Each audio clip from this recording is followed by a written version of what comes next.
Insulin का निर्माण किस अंग में होता है? बेहतरीन प्रश्न है। जो इंसुलिन होती है इसका जो निर्माण है हमारे शरीर के किस अंग में होता है? तो अग्नाशय में होता है। आप लोग याद रखिएगा, अग्नाशय में जो है इंसुलिन का निर्माण होता है। हड्डियों के अध्ययन को हम क्या कहते हैं?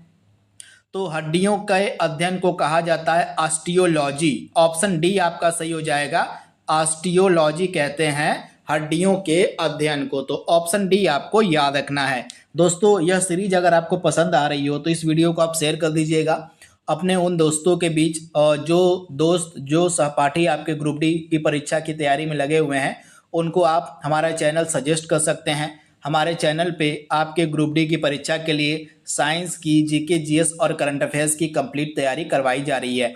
तो अगर आपको वीडियो थोड़ा सा भी अच्छा लग रहा हो तो हमारे चैनल को आप अपने दोस्तों को रिकमेंड कर सकते हैं। 13वां प्रश्न आपके स्क्रीन पर है। मानव शरीर में पॉलिश किए हुए चावल के उपयोग से कौन सा रोग होता है? तो अगर व्यक्ति लगातार पॉलिश किए हुए चावल अपने दैनिक जीवन में उपयोग करता है तो उस व्यक्ति को बेरी बेरी नामक रोग हो सकता है, यानी कि ऑप्शन आपका ए यहाँ पे बिल्कुल सही हो जाएगा।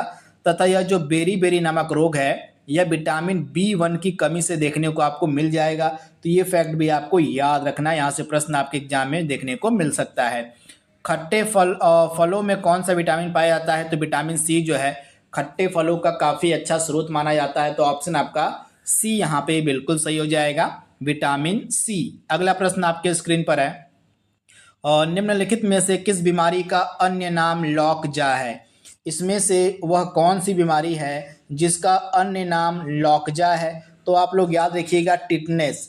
टिटनेस को हम लॉकजा के नाम से भी जानते हैं, तो इसके बारे में आप याद रखिएगा। ऑप्शन आपका यहाँ पे बी बिल्कुल सही हो जाएगा। टिटनेस का एक अन्य नाम भी है, इसको हम बोलते हैं धनुष्टकार रोग। तो इसको जो है धनुष्टकार भी कहा जाता है, टिटनेस भी कहा जाता है, और इसके अलावा इसको जो है लॉकजा के नाम से भी जानते हैं। तो 3 नाम टिटनेस के हैं। टिटनेस जो है किसके कारण फैलता है?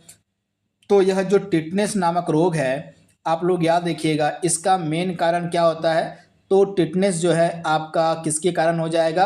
वायरस से होने वाला यह एक इम्पॉर्टेंट रोग है। तो इसके बारे में आप याद रखिएगा, राइट आंसर क्या हो जाएगा?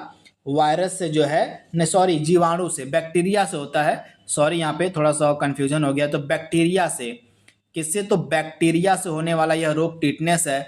तो ये चीज़ भी आपको याद रखनी है। और यह जो टिटनेस है इसके 3 नाम है। इसको हम टिटनेस भी कहते हैं, इसको धनुष्टकार भी कहा जाता है। इस बार धनुष्टकार भी इसको कहते हैं। इसके अलावा इसका अन्य नाम लॉकजा है।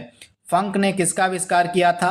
तो फंक ने जो है विटामिन का आविष्कार किया था। ऑप्शन ए आपका सही हो जाएगा। अगला प्रश्न आपके स्क्रीन पर है। नेत्रदान में आंख का कौन सा भाग दान किया जाता है? तो कॉर्निया। नेत्रदान में कॉर्निया का जो है प्रत्यारोपण किया जाता है। तो राइट आंसर क्या हो जाएगा? Cornea, option C. घोंसला बनाने वाला एकमात्र सर्प कौन सा है? तो किंग कोबरा जो है एकमात्र ऐसा सर्प है जो घोंसला बनाता है। तो ऑप्शन बी आपको याद रखना है। 19वां प्रश्न आपके स्क्रीन पर है। और निम्नलिखित में से किस जलीय जंतु में गलफड़े नहीं होते हैं? तो इसमें से वह कौन सा जलीय जंतु है जिसमें गलफड़ा नहीं होता है? तो राइट आंसर आपका क्या होने वाला है? व्हेल। व्हेल मछली जो होती है इसमें जो है गलफड़ा नहीं होता है। तो इसके बारे में आप याद रखिएगा, ऑप्शन ए आपका सही हो जाएगा।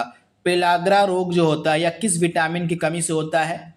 तो पेलाग्रा नामक रोग जो है विटामिन B3 की कमी से होता है। तो आपको याद रखना है, विटामिन B3 की कमी से पेलाग्रा रोग होता है।